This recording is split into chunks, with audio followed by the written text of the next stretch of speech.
nouvelle session d'information. Merci de nous suivre. Passeport Gate, Léonard Sheoki-Tundu, ce vendredi devant les députés nationaux. Le vice-premier ministre et ministre congolais des Affaires étrangères devrait répondre à la motion de défiance lui adressée par le député Juvenal Mundobo de l'opposition. Ce dernier a invité ses collègues à voter massivement pour la démission de Léonard Sheoki-Tundu. Et puis l'Asbel Lilou a rencontré la commission d'intégrité et des médiations électorales pour parler de la paix en RDC. Cette association des jeunes plaide pour l'implication des chefs des confessions religieuses afin que la RDC connaisse des élections paisibles en 2018. La CIM les a rassurés à ce sujet. Et puis sachez aussi que la Cour suprême du Kenya examine depuis ce 15 novembre les recours demandant l'annulation de la réélection du président Uhuru Kenyatta. Une réélection survenue après l'annulation de la même Cour suite au recours de l'opposant Raila Odinga. Mais les conséquences sociales et économiques risquent d'être graves au cas d'une seconde annulation.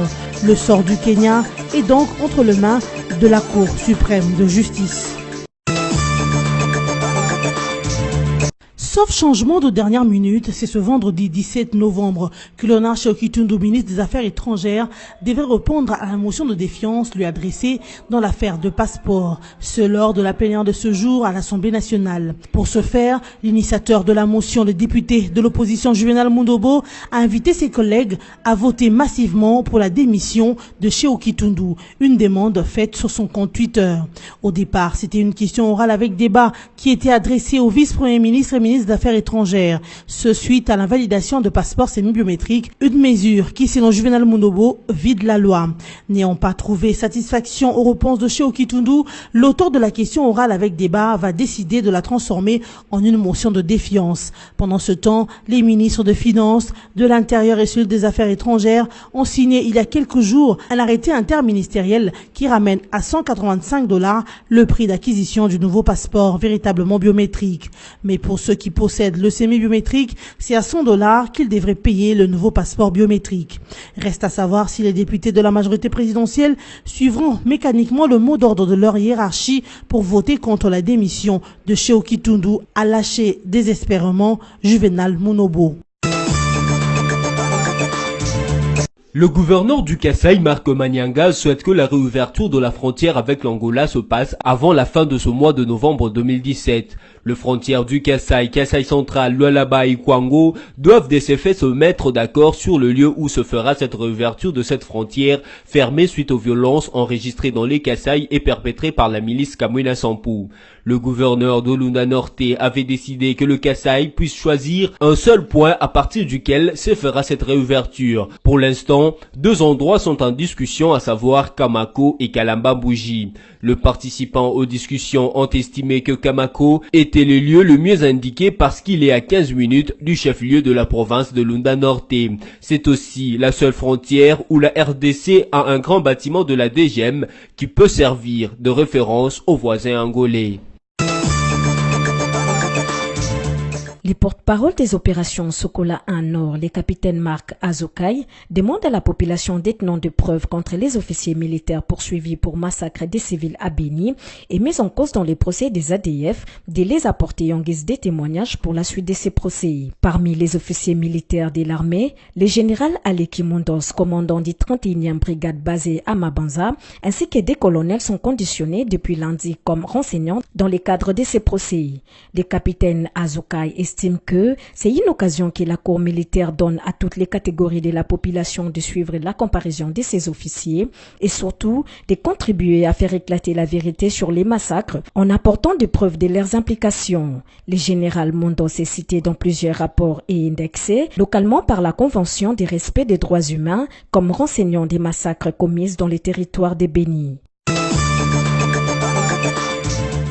Pas d'accès à l'eau et à l'électricité à la prison de Sakania dans la province du Haut-Katanga, a indiqué le directeur de ce centre pénitentiaire, Raphaël Takikwa-Kiowe. Ce dernier fait savoir que les conditions de détention sont difficiles à vivre dans cette maison carcérale. Le bâtiment délabré et toiture sointantes, les responsables de cette prison déplorent les conditions dans lesquelles vivent les détenus. La régie des zones n'étant pas implantée dans cette partie de la province, les prisonniers étaient obligés d'aller chercher de l'eau à au moins 2 km, ce qui a occasionné plusieurs évasions. d'évasion. Depuis, pour s'approvisionner en eau, la prison recourt aux motocyclistes qui leur ramènent à peu près 20 bidons d'eau par jour pour plus de 50 personnes. Cette quantité achetée est aussi utilisée pour d'autres besoins vitaux de la prison, hormis le bain et les toilettes de détenus.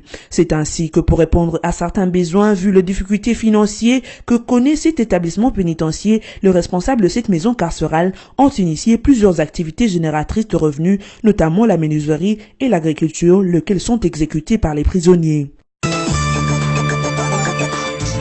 Cette ONG de protection de la nature s'alarme et redoute des conséquences qui découlent de l'exploitation forestière. Alors que le pourparler sur le climat à la COP23 se tient en Allemagne, ces derniers alertent haut et fort sur la démarche du gouvernement congolais visant à lever le moratoire qui suspend l'octroi des allocations forestières en République démocratique du Congo. Ainsi, pour expliciter leurs préoccupations, ces ONG environnementales font savoir que toute expansion de l'exploitation industrielle entraînerait une dégradation de forêts, une déforestation et provoquerait une augmentation significative des émissions de carbone, y compris celles provenant des tourbières riches en carbone récemment découvertes qui reposent sous les larges zones de la forêt de la RDC. Réagissant à cette alerte, le gouvernement congolais a rapidement organisé des réunions pour discuter de la levée du moratoire de 15 ans sur l'attribution de nouvelles concessions forestières industrielles dans la deuxième plus grande forêt tropicale humide au monde,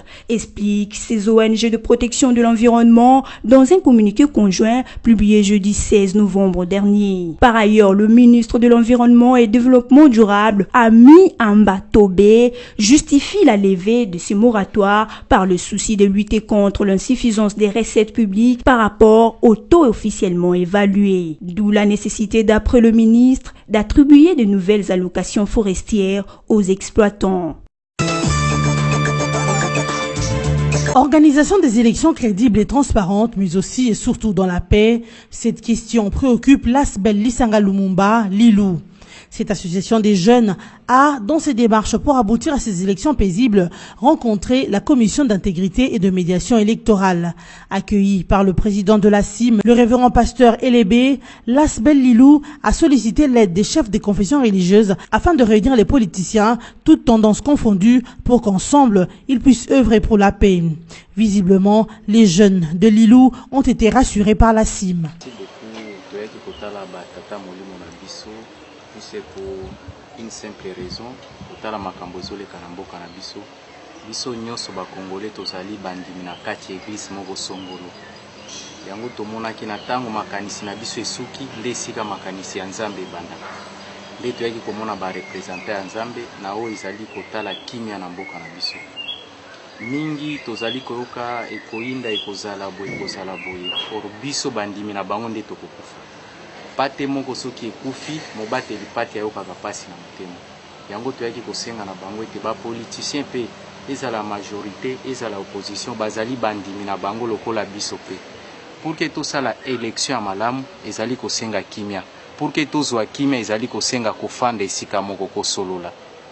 Ezali kaka bango nde bazali mieux placé ya kosangisa bakulutu na biso ya politique koyebisa bango ke élection ya malamu ekouta na kimia ekouta na kosolola.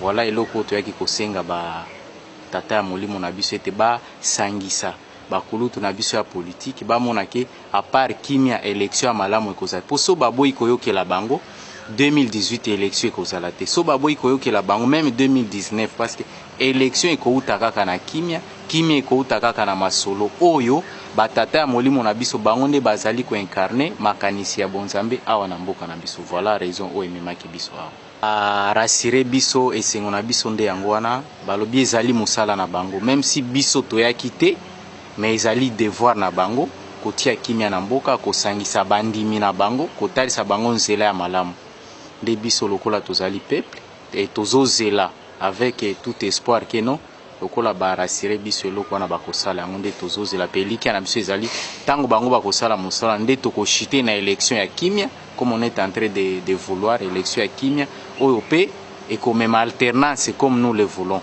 Démarche ya liboso to ya liboso parmi ba démarche o moni nano to ekotala ba batata ya molimo na biso eza déjà démarche ya kimia na terrain tozali kokutana na bajeune tozali kosala baconférence sur la paix ndenge nini tokoki koaboutir na baélection ya malamu sans kokase sans kobebisa mboka na biso donc ezali kaka parmi badémarche olisanga lumumba azali kosensibiliser bajeune ya tendance nyonso comme d'habitude tozali mpe koorganiser baémission. Je pense que totambolaka mingi nayo démarche na biso ezali beaucoup plus ya kimia po kimia nde komema élection ya malamu na mboka na biso. Cependant, Lasbel Lilou dit poursuivre la sensibilisation des jeunes dans toute la ville de Kinshasa, pourquoi pas en province. Question d'inculquer la culture de la paix pour aboutir à des élections paisibles, transparentes et crédibles en République démocratique du Congo.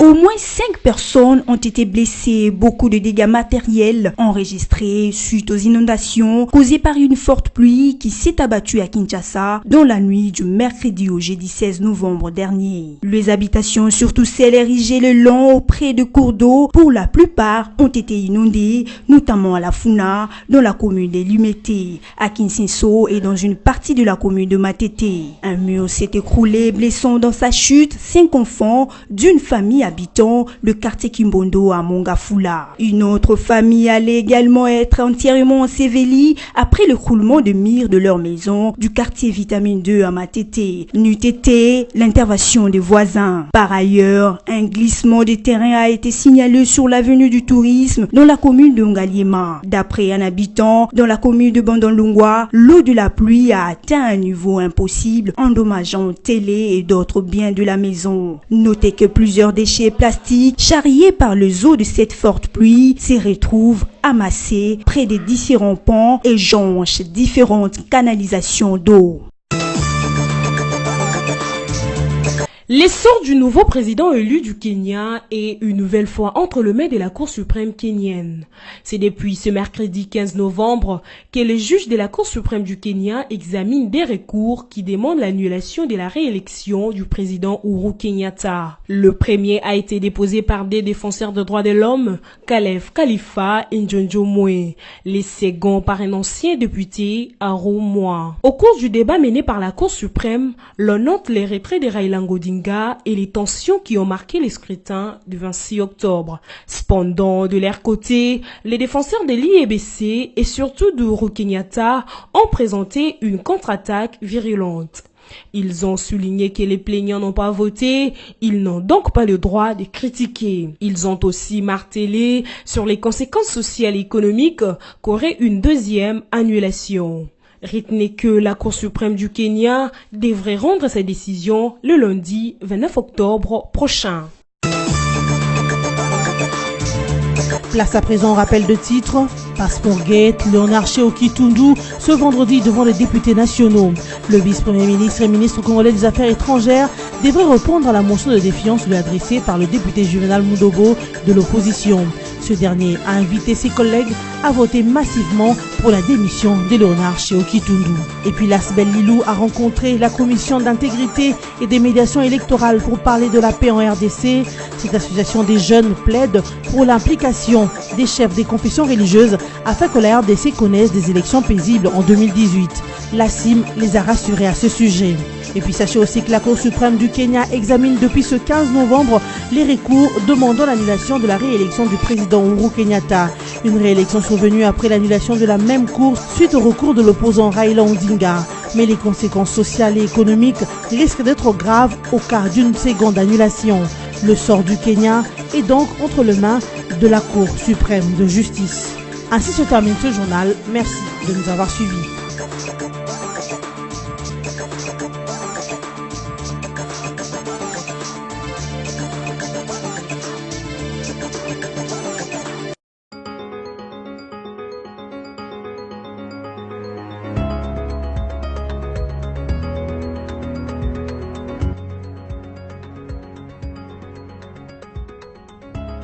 Bon début du week-end, mesdames, messieurs, bienvenue à la revue de presse de journaux parus en ligne ce vendredi 17 novembre 2017, sélectionné résumé pour vous sur BSC TV.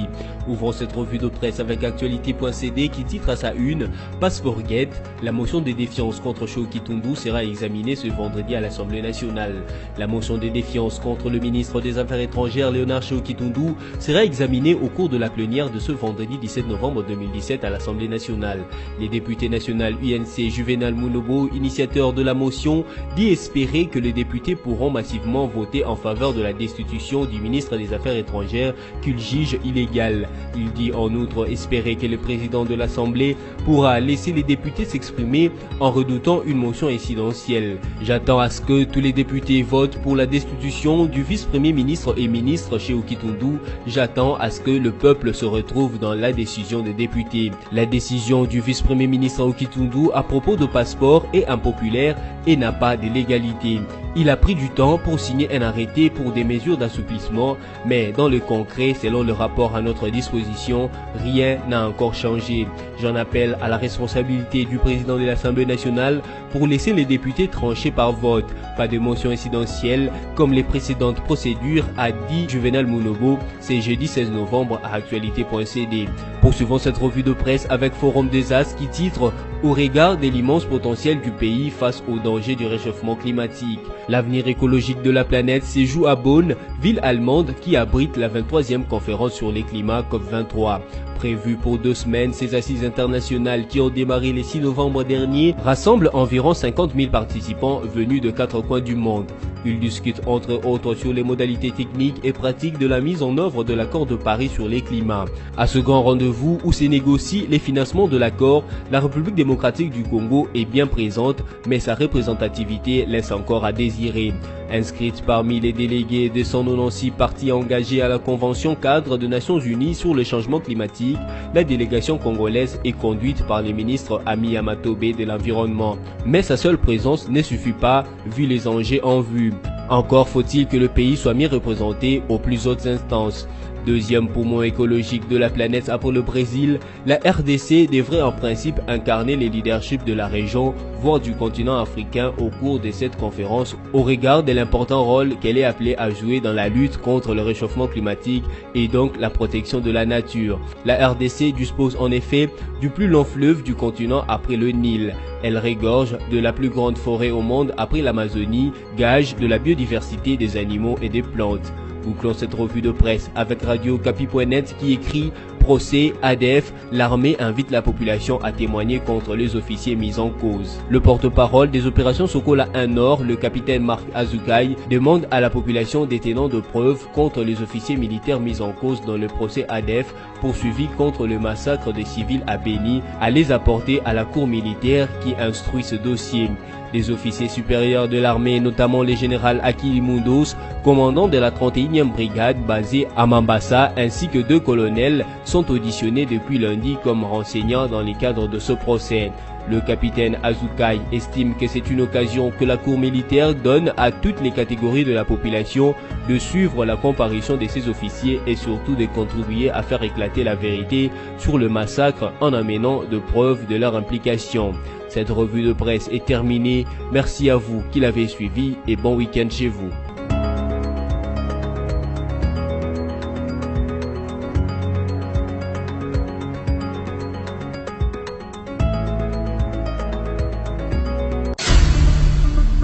Congo Panorama, votre magazine d'actualité est à nouveau dans vos bacs avec son édition de la rentrée et ses rubriques diversifiées. Coopération et diplomatie, 8 nouveaux ambassadeurs accrédités en RDC, l'Union africaine au front contre l'Union européenne. Séjour du chef de l'État aux Nations Unies, Joseph Kabila, très sollicité, étrange, le processus électoral est fixe et irréversible. En politique, Congo Panorama vous propose une gamme de sujets variés, notamment le dossier CENI et élections avec les tournées des corneilles Kyainanga dans le Congo profond et les évaluations du processus électoral. La politique, c'est aussi la conférence des Kananga où Kabila a scellé la réconciliation au Grand Kasaï ou encore le procès en cours au Kasaï. La une du Congo Panorama est consacrée à l'armée.